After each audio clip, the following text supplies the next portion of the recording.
Salve! Seja muito bem-vindo. O Frente a Frente no ar, diretamente dos estúdios da Rede Vida, aqui no Planalto Central do país. Nós vamos falar aqui de política, né? A política é muito boa, porque a política lida com a vida. Não há nada sem a política, seria barbárie, né?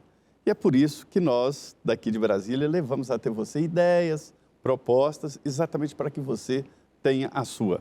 Há, nesse momento, uma grande discussão entre os poderes, quem é mais forte aqui na Praça dos Três Poderes e, principalmente, essa disputa política entre o Congresso Nacional e o Palácio do Planalto. O Supremo Tribunal Federal, que antes era ali numa desavença com o Palácio, agora está mais unido ao Palácio e numa desavença com o Congresso Nacional. Mas é o dia da política, o dia a dia é assim mesmo. Hoje, aqui no Frente a Frente, o nosso convidado é o deputado Kim Kataguiri. Deputado, muito prazer, muito boa noite e é muito bom ter o senhor aqui nos estúdios da Rede Vida. Prazer é meu. Olha, a última vez que nós estivemos juntos faz 6 anos. Um prazer estar aqui com vocês mais uma vez. Foi uma das primeiras entrevistas do meu primeiro mandato. Pois é, Kim Kataguiri está no segundo mandato. E aqui também nessa conversa, a minha parceira de sempre, Denise Rotenburg. Boa noite, Denise. Boa noite, Zé Maria. Boa noite, deputado. Muito obrigada por ter aceito o nosso convite. Obrigada também por voltar à Rede Vida. Não podemos ficar tanto tempo assim sem ter o senhor aqui. Uma liderança novamente, assim, né? Ainda mais uma pessoa que está aí com tantas comissões técnicas da Câmara, gente. Olha, eu não sei como é que ele dá conta, porque tem, olha, finanças e tributação, indústria e comércio, análise uma comissão especial para análise da inteligência artificial, ver o que pode ser feito. E é com isso, deputado, o senhor que ainda está no União Brasil, né, por São Paulo, é com esse assunto que eu vou começar, porque há um problema muito grave aí. A gente viu até recentemente a inteligência artificial do Elon Musk, o Grok, dizendo que quem deveria resolver o problema das enchentes era Adolf Hitler. Ou seja, como é que dá para regulamentar algo que nem as pessoas já estão acostumadas, os próprios especialistas, digamos assim, conseguem dar conta de ver o que é possível fazer com isso? Eu acho que tem 2 preocupações, né, pensando em Brasil. A minha primeira preocupação é a gente não colocar grilhões no nosso próprio desenvolvimento, a gente não se amarrar. Os 2 países, né, que estão liderando a corrida, né, que existe hoje em inteligência artificial, são os Estados Unidos e a China. Eu acho que os 2 têm como exemplo, né, fundamental de base legal da segurança jurídica para o desenvolvimento e não criar amarras demais para permitir o desenvolvimento. Para mim, um exemplo de fracasso é a Europa, que apesar de ter muitos recursos, de ter cientistas muito competentes, aprovou uma legislação tão restritiva, que aliás está sendo revista agora pelos parlamentos europeus, que não tem hoje nenhuma inteligência artificial competitiva no mercado. Então, essa é a minha primeira preocupação do Brasil, não perder mais uma revolução industrial, né, mais um bonde da história e ficar de fora e não conseguir desenvolver os seus sistemas. A segunda preocupação é com segurança. Inclusive, coincidentemente, nessa semana, eu aprovei na Comissão de Defesa do Consumidor um projeto que criminaliza, né, o uso de deepfakes para você cometer estelionatos, para você manipular a imagem de uma pessoa para denegrir a sua reputação, né? Ou seja, você manipular o meu rosto, por exemplo, como se eu tivesse atropelado uma pessoa, matado uma pessoa, roubado uma pessoa. E eu acho que nesse aspecto, sim, a punição é inequívoca, né? Porque é como se fosse uma outra modalidade ali de um estelionato misturado com crime contra a honra, né? E nesse sentido, eu acho que a legislação tem que ser bastante rigorosa, né? Tem de ter liberdade para o desenvolvimento, mas aqueles que abusam do uso para cometer crimes, acho que tem que ter uma punição bastante severa, até para que aquela liberdade de desenvolvimento não se torne um libera geral, né? O deputado, por que ter medo da inteligência artificial? O que pode acontecer de terrível? Eu acho que um exemplo é a questão do deepfake, né? A manipulação. Hoje fica cada vez mais difícil, como a inteligência artificial, em termos de desenvolvimento de imagens e de vídeos, né? Acho que o que mais tem sido utilizado ultimamente é o VEL 3. fica mais difícil de você saber o que é verdade e o que é mentira, né? Ter uma punição rigorosa para aqueles que usam. Tem uns detalhezinhos que só os técnicos, né, que sabem. Antigamente tinha até, acho que a minha geração fazia piada, né? Falava, quem acredita em vídeo de IA é velho, né? Quem é jovem consegue identificar. Hoje em dia não tem idade, não. Hoje em dia ninguém mais. identifica. Todo mundo já... Né? É porque ela aprende com qualquer seus pessoa próprios pode erros, cair, né? Exato. Qualquer pessoa pode cair num muito deepfake verossímil aí, né? e avança numa velocidade muito grande, né? Antes, eu não vou me lembrar exatamente o nome, mas existia uma lei de um dos fundadores, ex-administrador da NVIDIA, né, que ele dizia que de 5 em 5 anos, acho que o número de transistores num processador dobrava, né? E o novo presidente, acho que é Hu Yang o nome dele, diz que essa lei acabou, que hoje a velocidade, né, da capacidade de processamento, ela evolui muito mais rapidamente e, portanto, a gente consegue desenvolver imagens muito mais reais e até tem uma ameaça que eu acho que o setor do audiovisual já vislumbra em relação ao cinema, em relação à produção cinematográfica, que se você consegue produzir imagens, né, com esse nível de qualidade, sem precisar contratar um ator, sem precisar contratar um cameraman, sem precisar contratar um editor, a dinâmica da indústria vai mudar bastante. Pois é, mas era exatamente nesse sentido que eu me preocupava. Porque existem teses de que o mundo está sendo ameaçado por 3 grandes fatores. Um é o armamento de destruição em massa, outro é a própria natureza exaurindo, e a terceira que é a inutilidade. As pessoas estarão inúteis, né? E a inteligência artificial pode produzir essa inutilidade. Isso aí não preocupa? Eu acho que é uma mudança de dinâmica. Eu realmente não acredito num futuro em que os seres humanos não tenham função, né? Eu acho que sempre, apesar da mudança, né, das profissões vão deixar de existir, novas profissões vão surgir, mas a mão de obra vai precisar ser mais capacitada. A preocupação que eu tenho inclusive, nós tivemos na Câmara dos Deputados a presença, né, de um dos autores que mais levantou atenção sobre esse assunto, a inteligência artificial e a automação darem um disparo de produtividade e os países que não participarem desse disparo, que não estiverem nessa vanguarda, não vão conseguir produzir nada, porque vai ser tão mais caro, né, e com uma qualidade tão pior que não vai haver espaço para mercado. E aí a tese dele é de que os países desenvolvidos teriam que conceder uma espécie de bolsa para os países mais pobres de renda mínima universal, né, e literalmente nesse sentido universal, global, né, para que os países em desenvolvimento possam sobreviver, que as pessoas possam existir. Essa é a preocupação que eu tenho, de nós ficarmos de fora do desenvolvimento de automação e inteligência artificial a ponto de depender de migalha de país desenvolvido, que para mim esse é um dos cenários mais catastróficos que nós temos. Agora, do ponto de vista global, substituir completamente a inteligência artificial e a automação em relação à mão de obra humana, isso eu não vislumbro. Pois é, porque num mundo tão desigual como a gente vive hoje, é muito difícil que todas as pessoas tenham o mesmo grau de acesso até a essas novas tecnologias, né? A gente vê aí também a dificuldade de financiamento da área ambiental, que os países desenvolvidos não querem pagar a conta, né? O valor proposto é muito aquém do que realmente necessita, do que é pregado aí pelas instituições, especialmente na última COP, né? Na COP29. Como é que vai ficar? O que o senhor vislumbra aí em termos de financiamento? Que os países ricos não vão querer fazer esse financiamento, né? Em termos de meio ambiente ou de meio ambiente assistência? E de assistência. Em relação ao meio ambiente... 2 pontos. Se não estão nem querendo fazer no meio ambiente, ainda mais uma assistência por questões relacionadas à tecnologia. Em relação ao meio ambiente, eu estou terminando de ler um livro do Roger Scruton, que é o Como Ser um Conservador, né? Ele tem um capítulo sobre meio ambiente e eu compartilho da tese dele, de que não dá para pensar o meio ambiente, não dá para acreditar na ficção de que ele vai ser solucionado numa perspectiva global. Porque não existe um sentimento de pertencimento, um sentimento de nação, de cidadão do mundo. Ninguém sente-se irmão de um brasileiro, não se sente irmão de um europeu porque dividem o mesmo planeta, né? Não existe um sentimento um hino, uma cultura, um costume de terráqueo. Não, existe... Mas isso está mudando, né, um pouco. Já tem gente que está ligado aí nessa questão de cidadão.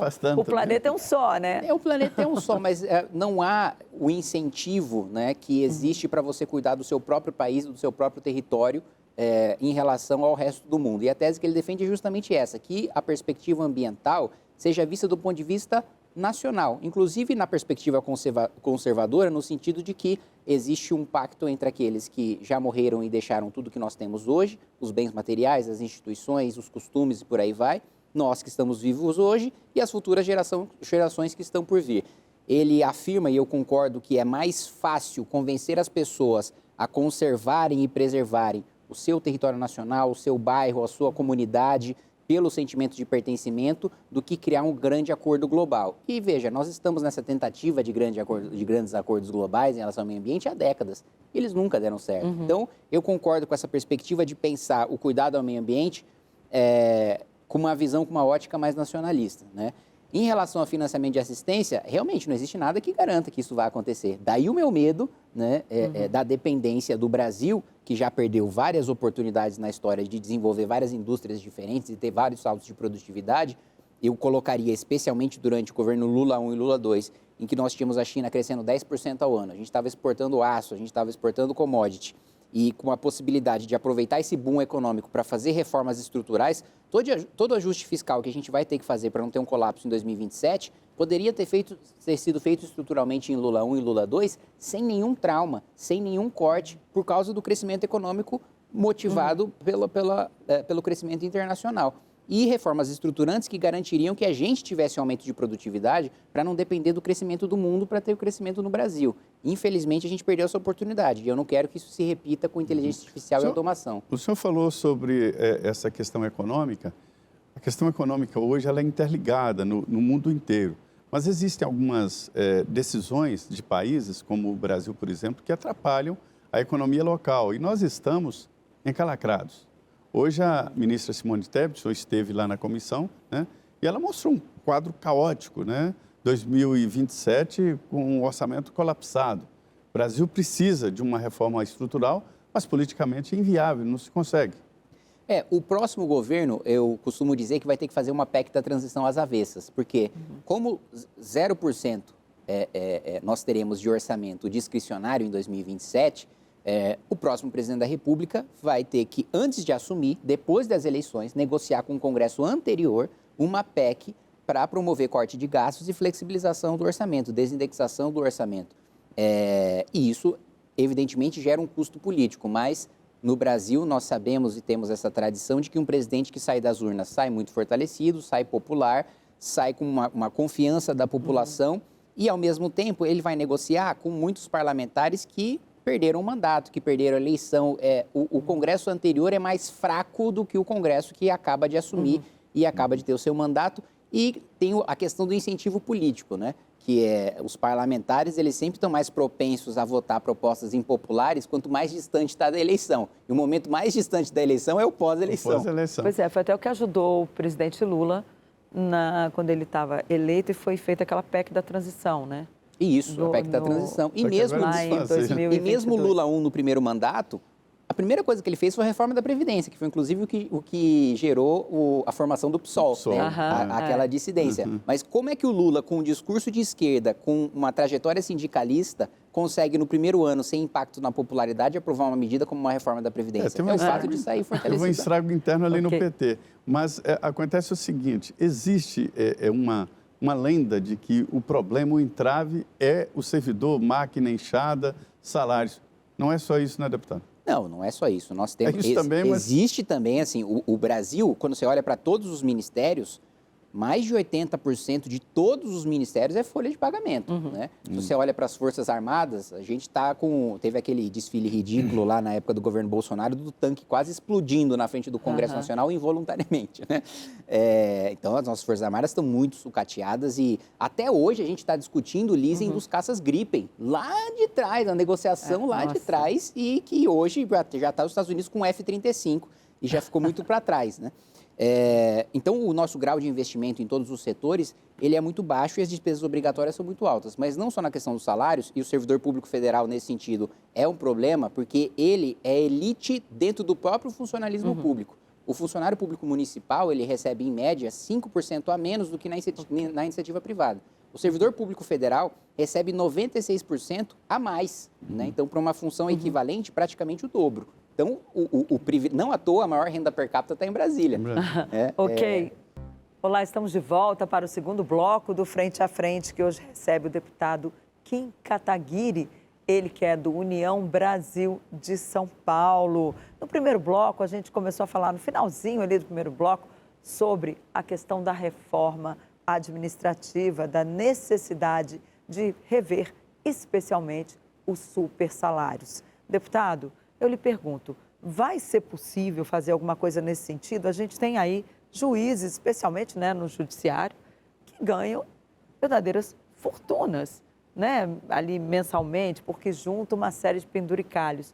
Quando é que o Congresso vai se debruçar sobre esse tema que é fundamental, até para dar uma equilibrada nas contas públicas e ter também ali as carreiras de Estado com uma, digamos, com uma remuneração que seja compatível com o serviço que presta, mas que não seja uma questão tão desigual e enfim, salários às vezes que podem chegar num mês a mais de 50 mil, 70 mil. A gente sabe que há casos desse tipo.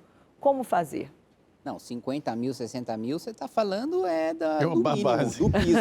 Né? Já teve contra-cheque em TJ de 2 milhões e 500 mil reais num único mês em verba indenizatória retroativa, né? Aí o judiciário entende, em decisão judicial para ele próprio, né, que os magistrados têm direito a uma verba e dizem, olha, desde a época em que você passou no concurso até hoje, vamos compensar essa verba que a gente inventou hoje e aplicar retroativamente. Isso é um absurdo e eu vou dizer para vocês, esse é o tema que mais me motiva, né? Eu acho que essa é uma das maiores injustiças que a gente tem no país. Na legislatura passada teve a discussão da reforma administrativa que não avançou por falta de esforço e de coragem do governo. O governo mandou a reforma sem a elite do funcionalismo público, que são os agentes políticos, e agentes políticos, por definição jurídica, incluem os juízes e os promotores. Eu coletei 171 assinaturas para incluí-los, né, na reforma administrativa, mas ela afundou. Nessa nova legislatura, eu estou há 2 anos e 6 meses coletando assinaturas para tentar bater as 171 e tem sido uma dificuldade gigantesca, mas eu digo para vocês que hoje faltam 6 assinaturas para eu conseguir protocolar essa PEC como uma PEC autônoma. Não é uma reforma administrativa ampla, é uma discussão só da elite do funcionalismo público, né, que são os agentes políticos. E isso daria uma economia de 15 bilhões de reais ao ano. 15 bilhões. E o que é que diz essa sua PEC? Basicamente que acaba com as férias de 60 dias, que na prática elas são vendidas e aí, como nas férias eles recebem remuneração em dobro, eles vendem, né, um mês e na prática triplicam, né, o salário que eles receberiam nesse período. Em vez de, eu vejo muitas verbas indenizatórias sendo criadas pelo Judiciário e pelo Ministério Público por excesso de trabalho. E aí eles criam dias, né? Por exemplo, vários TJs já criaram aquela história de você trabalhar 3 dias e folgar 1. Eles folgam esse dia porque eles estão muito atarefados e precisam descansar? Não, eles vendem, né, esse dia de folga e recebem a indenização em troca. Então, primeiro ponto é, se um trabalhador comum, CLT, tem 30 dias de férias, um juiz e um promotor tem 30 dias de férias também. E aí eu já ouvi absurdos em relação a isso, de presidente de associação de magistrados falando que sem as férias de 60 dias vai ter um êxodo, né, do Judiciário e do Ministério Público. Eu falei, entendi. Então, você prestou o curso de promotor e de juiz, não apenas para ter lá o seu salário de 46 mil mais os benefícios, mas porque você tem férias de 60 dias. Se não fosse isso, você não queria ser juiz, não queria ser promotor. Então, eu falo, olha, sinto lhe dizer que você não tem vocação para isso, porque seu objetivo é ter férias de 2 meses, você não é isso que você merece. Tem uma frase muito interessante que diz o seguinte, ninguém aponta uma arma para alguém, a partir de hoje o senhor será juiz. O Constituinte foi tão cuidadoso com o teto de gastos, que é o maior salário pago no Brasil, que é de ministro do Supremo Tribunal Federal, que colocou em 3 pontos da Constituição o teto de gastos. O mais eloquente é nas disposições transitórias, dizendo claramente, muito claramente, de que ninguém, a título de nada, pode somar algo que ultrapasse o teto de gastos. Eu acho que não precisa de emenda, eu acho que o senhor... a hoje- emenda seria assim, vamos aplicar a Constituição. Viu, Zé, hoje, com a atual interpretação do judiciário e com o ativismo judicial, a gente precisa dizer o seguinte, ó, o artigo 1º, as escolas têm que ser pintadas de azul. Parágrafo 1º, por azul entenda-se esta cor nesse espectro. Né? Inciso 1º, não se pode pintar de outra cor que não azul. Né? A linha A, estamos falando de escolas, não estamos falando de mais nada. O senhor sabe desse tem que artigo ser das disposições transitórias?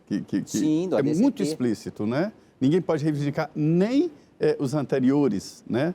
Nada, os que recebiam antes não terão direito adquirido, por exemplo, né? Porque as disposições transitórias é uma parte da Constituição, né? Definida pelos constituintes, que aplica ali na fase de transição. E lá é muito claro, quer dizer, não há o que se falar. Na realidade, o que eles colocam é que o teto aplica-se apenas para remuneração, porque a Constituição não fala em verba indenizatória. Aí o que eu faço é Mas lá fala qualquer título.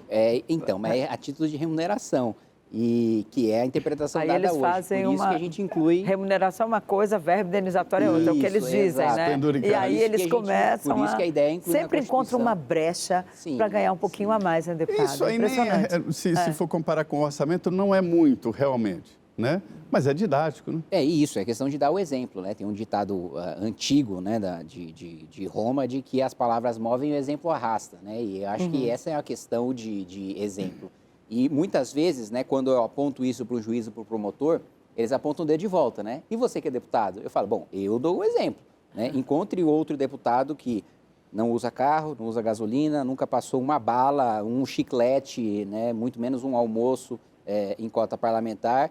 Não só votei contra o aumento de salário na legislatura passada para os parlamentares, para ministro do Supremo, para presidente, como doei todo o aumento. E antes de ter o aumento no primeiro mandato, já doava 20% do salário. Hoje, líquidos, eu já doei 500 mil reais, deputado, meio milhão de reais. Eu acho que poucos deputados ali vivem do salário, né? Não. É um salário mais do que suficiente para se viver. Né? Depende. Não, depende não, Zé. Como assim depende? Alguns deputados ali não conseguem, a maioria não consegue viver com salário. Não, mas é claro, porque tem um padrão de vida de desvio de dinheiro público, de viver uma vida de luxo com dinheiro roubado. Agora... Não, também É uma gostam, né? provocação. Não, mas agora... O senhor, por exemplo, é da bancária do Sem Jatinho, né? É Você isso, não, sim. E sem vinho, E veja, peramanca nessa- também, essas coisas assim, que eles não gostam de tenho. tomar. Nessa questão do exemplo e de orçamento, hoje o Ministério da Fazenda, só hoje, em 2 anos e 6 meses de governo, Lula 3, eles descobriram, né, que não é uma boa ideia dar classe executiva para todos os servidores que viajam com ministros. Então, hoje eles restringiram classe executiva só para o ministro. Agora, as 30 pessoas que eles levam junto não precisa mais. Eles entenderam hoje que isso, era um gasto desnecessário, demorou um pouquinho. Mas essa, para mim, é a pauta que mais me indigna, porque... e é algo que é um privilégio que as esquerdas nunca se manifestam, nunca se indignam, nunca levantam em relação ao serviço público, porque eu escuto muito sobre, né, os banqueiros, os bilionários, a Faria Lima, mas a maior renda per capita é o Lago Sul, não é Faria Lima? Não é Pinheiros, não é Moema, não é Vila Nova Conceição, é aqui onde está concentrado o funcionalismo público federal e grandes escritórios de advocacia que também resolvem grandes causas aqui, muitas vezes de maneira... É a casta de Brasília, a casta de advogados. Muitas vezes O senhor é advogado, né? de maneira heterodoxa, por assim dizer, o Zé Maria. E aí acabam tendo grandes vencimentos. Mas, enfim, isso para mim... E vamos lembrar, nós estamos falando do 1% mais rico da população. Agora, o senhor acredita que tudo isso vá a votos? Eu lhe pergunto porque tem uma curiosidade aqui. Essa semana passada teve o Fórum de Lisboa. Muitos políticos foram para Portugal. Por incrível que pareça, acabou o estoque de peramanca de uma loja caro, de né? vinhos. Lá do coisa. E ela falou, é um vinho caro, é um vinho que custa a garrafa ali, a safra mais barata é na faixa de R$ 3.500 e pode chegar até a 5.000 e lá vai fumaça, dependendo da safra, né? E se uma pessoa foi lá para comprar um vinho para trazer de presente para o seu pai, quando viajou, e disse, olha, os políticos brasileiros estiveram aqui ontem e acabaram com todo o nosso estoque. Ou seja, a vida não está difícil, né, deputado? Por isso que eu pergunto, é possível colocar esse projeto em votação? O senhor acha que o senhor vai conseguir completar aí as assinaturas e levar essa questão avante? Não, completar as assinaturas eu garanto que eu consigo. Tá sendo uma dificuldade imensa, mas eu consigo. Agora, levar para votação, nesse governo, não tem a menor chance. Esse é o tipo de PEC que só tem chance quando o presidente da República disser, olha, eu estou apoiando essa PEC, me deem os 308 votos para aprovar. Com o Lula não tem a menor chance de E ter nenhum mesmo o enfrentamento. presidente da Câmara, ele está numa fase muito corporativista e existe um projeto na Câmara que é contramão disso aí, que é para possibilitar a soma de salários parlamentares com aposentadorias. Não, pior, não é projeto, é uma decisão da mesa. Eles já tomaram, já está em vigor. Né? É uma medida que tinha acabado há décadas, que era um retrocesso do parlamentar. Primeiro, a aposentadoria especial, que felizmente a gente conseguiu acabar na reforma da Previdência. Né? A minha primeira legislatura foi a última que tinha direito à aposentadoria especial, que, aliás, eu também abri mão. E aí você não pode acumular, né, a aposentadoria especial, que é basicamente o salário integral de deputado, né, com o salário de deputado, né, se você está exercendo o mandato. Ele vem e revoga, o presidente da Câmara revoga isso de ofício, dizendo que não existe um desincentivo ao exercício da democracia você não deixar o deputado receber o salário mais a aposentadoria e dobrar o que ele recebe por mês. Então existem super salários no Congresso. Perfeitamente. E a minha PEC afeta esses super salários E arrasta também. funcionários. Alguns funcionários Sim. recebem salários e pensões. Sim, os Mas os servidores da Câmara funcionários dos eles Deputados... têm um corte, né? Eles têm que A partir respeitar a teto. disso aí, não. Então, o abate-teto, ele é aplicado pela Secretaria-Geral da Mesa. E aí depende muito de quem é o secretário-geral da mesa, que é uma função de confiança escolhida entre servidores efetivos pelo presidente da Câmara dos Deputados. O único secretário-geral da mesa, que sendo justo, que eu vi aplicar o abate-teto para todos os servidores da Câmara dos Deputados, era o Leonardo Barbosa, que foi o SGM nos meus 2 primeiros anos de Não, mandato. acho que o Mozart também ele aplicava. Não, mas eu não era deputado. O Mozart, tá. o Mozart Eu tô falando Viana, que eu foi conheci, o Que Mozart já já era de faleceu, né, antes. doutor Mozart? Mas isso é um ponto outra coisa, a ajuda de custo, o tal auxílio mudança, né? Você ganha um salário a mais quando você ganha a eleição e um salário a mais quando acaba o seu mandato. Só que aí, quando você ganha na reeleição, você ganha de novo, mas você está se mudando de onde para onde, se você já está em Brasília e já é deputado. Né? E era no início de uma legislatura, não era só legislatura, era de ano também. Mas isso acabou, ano. agora é Sim, só veio legislatura. acabando. Período legislativo, né? Que eles Isso. falam. Turno legislativo. Semestre e no final. Quando tinha convocação, recebia no início da convocação e no último. final. Aí quando cortou isso, acabou a convocação extraordinária do Congresso Nacional. Ninguém escuta mais Não falar tem mais. em convocação. Agora- Hoje o pessoal está preocupado com emenda parlamentar, né? E fica recesso branco também, né? Porque agora mesmo, como não vão votar a lei de diretrizes orçamentárias, não vai ter recesso regulamentar, né? Que é uma esculhambação isso também, né? Tem um prazo previsto na Constituição, o Congresso não se respeita, né, ao não cumprir esse prazo. O governo também parece muito pouco preocupado, porque aí se não aprova, entra a regra do duodécimo, que o governo pode gastar 1/12 por mês daquilo que enviou no projeto, enquanto o Congresso não aprova. Então, enfim, não é coisa de país sério. Agora, é interessante o que o senhor está dizendo aí sobre o orçamento. Eu acho que o orçamento é uma coisa tão importante que, se o Congresso existisse por um só motivo, seria para aprovar e fiscalizar o orçamento, né? E o Congresso deixa porque as injunções políticas levam a isso. É isso. Não é uma decisão única. O não votar do orçamento é um instrumento de achaque para você exigir mais emenda.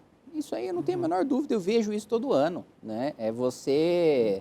Tanto o governo utiliza, né, a pendência da votação do orçamento para dizer, estou segurando as emendas de vocês, é bom a base se comportar e votar comigo. Como o Congresso também usa o seguinte, o governo se comporte, porque senão a gente não aprova o orçamento ou aprova o orçamento com pauta-bomba. Hoje existem deputados e senadores profissionais de emendas? Também, não tenho a menor dúvida disso. A maior parte dos parlamentares só estão pensando em emenda, não lê o que vota. Eu vou conversar com o falo, e aí, você está pensando o quê sobre isso? Eu falo, estou pensando é nada, eu vi a orientação do líder aí, estou votando junto, o governo está pagando 5 milhões para isso aí, eu estou votando junto. É isso, esse é o nível que nós temos de parlamento hoje. É um parlamento dominado por interesses mesquinhos, por deputados que não leem o projeto e que eu ainda, se eles lessem, eu ainda duvidaria se eles entenderiam tudo que está lá. Porque também, apesar de nós termos uma assessoria muito competente, concursada no Congresso Nacional, são poucos os parlamentares que fazem uso dela. E nem estamos falando de ideologia, né, deputado? É mesmo é de todos os lados esse desinteresse.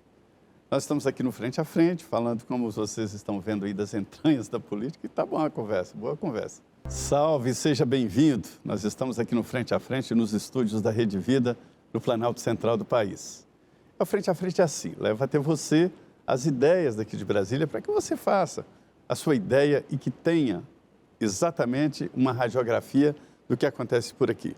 Hoje uma conversa muito boa com o deputado Kim Kataguiri, está no 2º mandato, faz parte de várias comissões, está sempre aqui em Brasília e que tem uma pegada diferente. Não é só pela juventude dele, mas porque discute a fundo os projetos e até paga um preço na direita por isso, exatamente por conta desse raciocínio. Deputado, o senhor, não diria brigou, mas se afastou do grupo do ex-presidente Jair Bolsonaro. Por quê? Qual é a diferença? O senhor é de direita, mas não é do grupo do ex-presidente. É isso. Na verdade, não é mais, né? Eu sou de direita e por isso não sou do grupo do ex-presidente. Porque ele não é de direita? Imagina, você perguntar para o Bolsonaro qual foi o primeiro autor conservador, ele vai falar, sei lá, Olavo de Carvalho.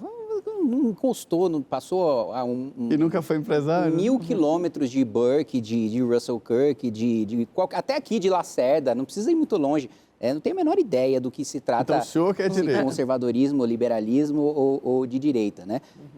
Agora, ele traiu o próprio eleitorado, ele traiu quem depositou a confiança dele nas eleições de 2018 a partir de uma série de medidas. Quando ele nomeia um petista para a Procuradoria-Geral da República, que inclusive me investigou várias vezes sem ter nada, né, por pura perseguição política, amigo íntimo de Zé Dirceu, que acaba com a Operação Lava Jato. Né? Na campanha ele dizia, não, vou indicar um PGR da Força Tarefa da Lava Jato. Chegou na hora do vamos ver, indicou amigo do Zé Dirceu, que acabou com o modelo de Força Tarefa e proibiu qualquer Ministério Público de qualquer estado de ter o mesmo modelo.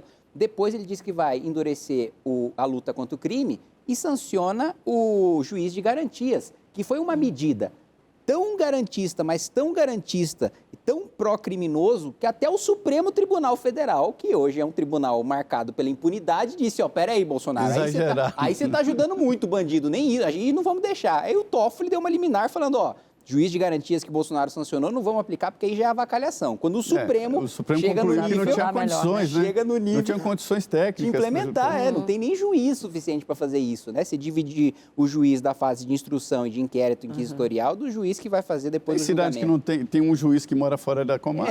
Exatamente. E aí depois tem o afrouxamento da lei de improbidade administrativa, né? Se fosse o Lula fazendo agora, os bolsonaristas estão fazendo um escândalo. É a promoção da corrupção, não sei o que lá. O Bolsonaro mandou, aprovou com o voto dos petistas e dos bolsonaristas. A mesma coisa a PEC da vingança, que por sorte nós conseguimos derrotar. Bolsonaro manda uma proposta de emenda à Constituição para aumentar o número de indicações do Congresso Nacional ao Conselho Nacional do Ministério Público para perseguir promotores que combatem a corrupção. PT e Bolsonaro votando junto. PEC da impunidade. Os bolsonaristas apresentam uma PEC para que o deputado não possa ser preso nem em flagrante de crime inafiançável. E que, em caso de ser preso, fique na Câmara. Assim, é uma piada pronta, né? Todo mundo já tem uma imagem muito boa da Câmara dos Deputados. Você ainda vai lá e transforma em presídio, a rapaziada vai falar, não, cerca todo mundo aí já e deixa. Então, Bolsonaro descumpriu essas promessas e do ponto de vista econômico também. Qual foi a última grande reforma do governo Bolsonaro? Foi a PEC Kamikaze. Cujo nome Kamikaze foi dado pelo próprio ministro da Economia, Paulo Guedes, que criou um rombo de 150 bilhões de reais. O interessante é que todo mundo que pensa como o senhor, que é do grupo, né, que foi eleito, a primeira eleição foi uma forte influência dele, eu não tenho dúvida. A sua eleição. Minha? Influência do Bolsonaro? A primeira não, Deus me livre, Maria. Eu tenho um trabalho próprio, eu tenho uma trajetória própria. Eu não colei no Bolsonaro. Não, a primeira foi o grupo todo, né, e o senhor estava entre esses grupos de direita que faziam a força do Bolsonaro. Não, mas não, Zé, eu me nego a aceitar que eu me elegi na primeira eleição por causa do Bolsonaro. Toda a trajetória que eu construí durante o impeachment, e inclusive no MBL, no Movimento Brasil Livre, e inclusive quando perguntado no ano de 2018 sobre o que eu acharia de Bolsonaro, eu dizia que seria um desastre, né? E declarei voto útil nele no segundo turno, e com ele pedindo, né, depois da facada, que nós o ajudássemos ali no Nordeste, mas depois que eu já estava eleito. E outra coisa, no meu estado tinha Eduardo Bolsonaro. Então, se algum bolsonarista fosse escolher um deputado, não tenho a menor dúvida de que olhando o Eduardo e olhando para mim, Tinha votaria no Joyce, Eduardo. tinha Joyce na época, né? Exato, Joyce em Eduardo Bolsonaro, ele está nos Estados Unidos, tivemos essa resposta aí, essa fala, essa defesa que Donald Trump fez do ex-presidente, mas os bolsonaristas ficaram animados, disseram que com isso, talvez Bolsonaro consiga ali sair candidato no ano que vem. E outros já começaram a colocar Eduardo Bolsonaro como um possível substituto do presidente, caso ele não consiga a candidatura. Nós já ouvimos lá no Congresso, eu já ouvi especialmente, que esse nome seria Flávio Bolsonaro e não Eduardo. Tem também Michele. Enfim, Bolsonaro tem ali, ele acha que o nome Bolsonaro na urna ainda dá muito ibope, pode levar para o segundo turno. Qual a sua avaliação? O senhor acha que a tendência aí com Bolsonaro, ou um nome Bolsonaro, não sobrenome Bolsonaro, ou o preferido é Tarcísio de Freitas, tem também Ronaldo Caiado, que ontem fez um jantar com a bancada. Qual a sua avaliação aí desses nomes da direita que estão colocados para concorrer contra o presidente Lula?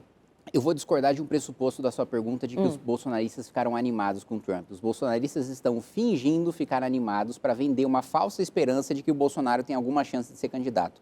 O Trump fez uma bravata. Ele não vai mover uma palha para o Bolsonaro recuperar os seus direitos políticos aqui, muito menos para o Bolsonaro ser solto quando ele for preso aí da expectativa do final do julgamento, que é o final desse ano.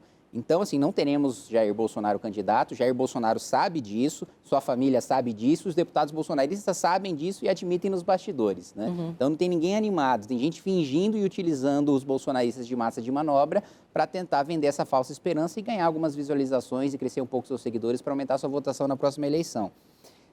Em relação a ser alguém da família, os próprios bolsonaristas, né, reclamam do Bolsonaro ser hegemônico e paranoico, né? Ele não confia em ninguém, ele não tem aliado, ele tem família. Ele fala, olha, se for o Flávio, né, se for o Eduardo, aí sim, da Michele até, eu já ouvi de um ex-ministro do Bolsonaro, que um sujeito como o Bolsonaro, com o perfil dele, com o pensamento que ele tem sobre mulheres e que se divorciou 2 vezes, jamais ia apoiar a mulher para a presidência da República. E eu acho que esse raciocínio faz sentido.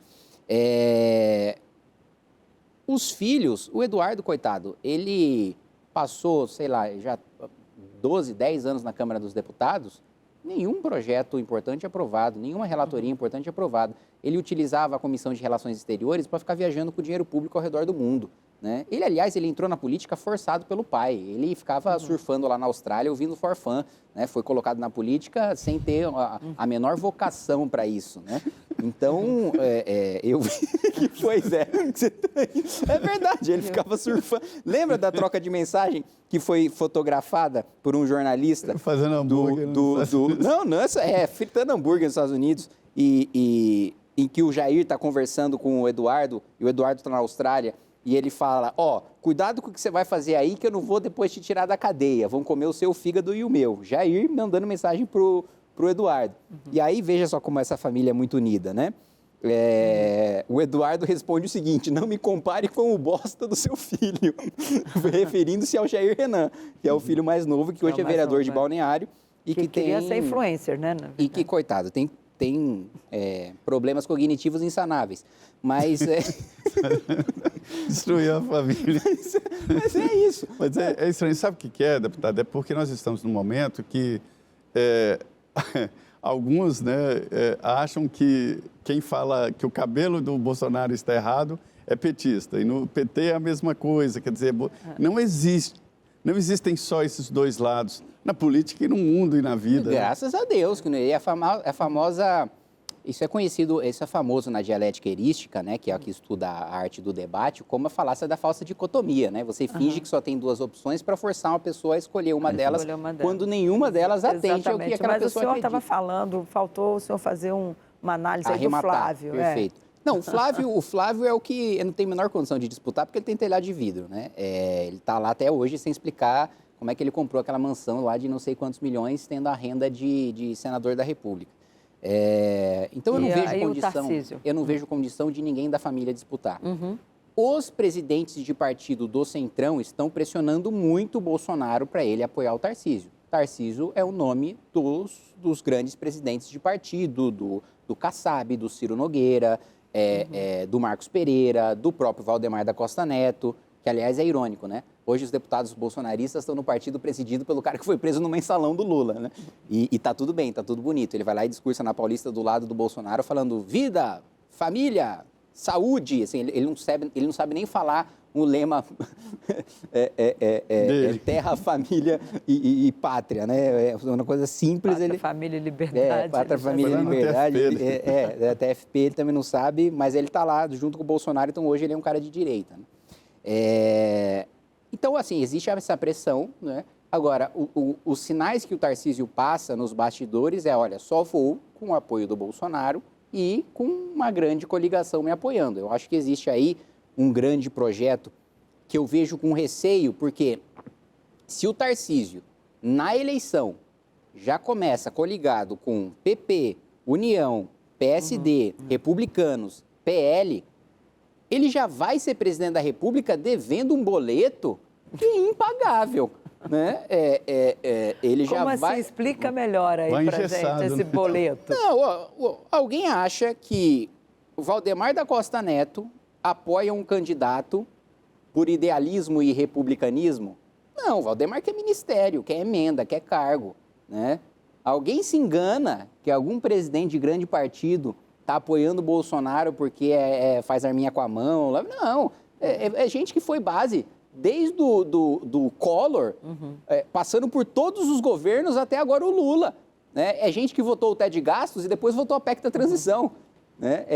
Gente que revogou os próprios projetos que aprovou, gente que não acredita em nada, cuja ideologia é cargo e emenda. Então, se o Tarcísio já sai com esse megazord, né, da eleição... Vai ser engessado, ele né? vai chegar com os ministérios todos loteados para gente que não está preocupada em política pública. Nosso tempo está acabando, eu queria ouvir o senhor, que é um ponto que o senhor trabalha muito aqui, sobre segurança pública, né? Vai ser um grande assunto. E eu interessei muito no discurso do senhor, quando o senhor disse que é preciso dar um choque, e fala até no exemplo de El Salvador. Como é que seria isso, essa mudança radical na segurança pública? Eu acho assim, quando a gente fala de mudança radical, estou falando de uma nova Constituição. Com essa Constituição, não é possível ter a legislação dura como a gente precisa. Mais de 90% dos países da OCDE têm prisão perpétua ou pena de morte, né? Nós não temos nenhuma delas vedado por uma cláusula pétrea. Então, precisamos de uma nova Constituição para ter pena de morte e prisão perpétua. Esse é o primeiro ponto. Segundo ponto, nós precisamos de uma Constituição que permita que a gente adote o direito penal do inimigo, que é uma doutrina alemã em que nós enxergamos faccionados, membros de máfia, facções criminosas, milicianos, como um exército estrangeiro invadindo o nosso país e que, portanto, quando eles são julgados e quando eles entram em confronto com a polícia, eles não têm os mesmos direitos e garantias do que um cidadão comum tem, né? Eles são tratados como, de fato, um exército inimigo invadindo o nosso país. Guerra, né? É uma guerra. Literalmente, o que eu defendo é uma declaração de guerra formal, constitucional, contra o crime organizado. Não é guerra retórica, é literalmente um esforço de guerra. Literalmente nós produzindo armamentos, nós levando tanque, se necessário levar caça para territórios dominados, né, pelo crime organizado. Em termos de reformas, por assim dizer, né, de trabalhar com o que a gente tem hoje, tem 2 projetos importantes que eu aprovei no ano passado. Um foi a prisão preventiva para quem comete crime com violência ou grave ameaça, né? Quem é pego em flagrante perde o direito de responder em liberdade, para acabar com esse entra e sai e esse retrabalho da polícia. E o outro projeto também de pena para furto, roubo e receptação, porque hoje a pena é baixa, principalmente para furto e receptação, num ponto de não dar cadeia, né? Porque uma pena abaixo de 4 anos se transforma em restritiva de direitos e uma pena abaixo de 8 anos não termina em regime fechado, você começa no aberto ou no semiaberto. Então, o endurecimento dessa pena, principalmente na receptação, que é o elo econômico do crime, porque se não tem quem receba e venda, não tem quem roube para depois vender e repassar e transformar isso em dinheiro. E receptação, como não tem violência nem grave ameaça, tem uma pena baixa porque o legislador entendeu que era o crime menor. Mas é o elo econômico fundamental para a indústria de assaltos que nós temos hoje. Ou seja, tem muita coisa ainda para discutir nessa área. Deputado, infelizmente, nosso tempo acabou e a gente precisaria de outro frente a frente, só para discutir essa questão da segurança pública. Mas eu agradeço muito a sua presença aqui e já fica o convite para o senhor voltar ao frente a frente. Muito obrigada. E eu que agradeço, foi um prazer estar com vocês dois, que são excelentes jornalistas, né, provocam para a gente ter oportunidade de fazer, de defender as nossas ideias e fazer as nossas defesas. E já digo que quando vocês quiserem, estou à disposição. Ok. Pois é, né, Zé Maria? Mais um Frente a Frente. Muito obrigada. É muito bom trazer até você com argumentos, com profundidade, os debates aqui. Muito obrigado, muito boa noite. Pois é, olha, e para você que esteve aqui com a gente até agora, um bom fim de semana, que daqui a pouco está começando. Agora, eu vou ter um fim de semana um pouquinho mais prolongado, vou entrar de férias, mas José Maria Trindade vai continuar aqui trazendo para você as melhores informações, maravilhosas entrevistas. E eu estou de volta em agosto. Mas você que está aí, não saia da Rede Vida agora não, porque vem aí o Jornal da Vida com as notícias do Brasil, do mundo e os nossos comentários, os meus e de José Maria Trindade. Eu volto em agosto, mas José Maria é até a semana que vem. Muito boa noite para você, tudo de bom e fique com Deus.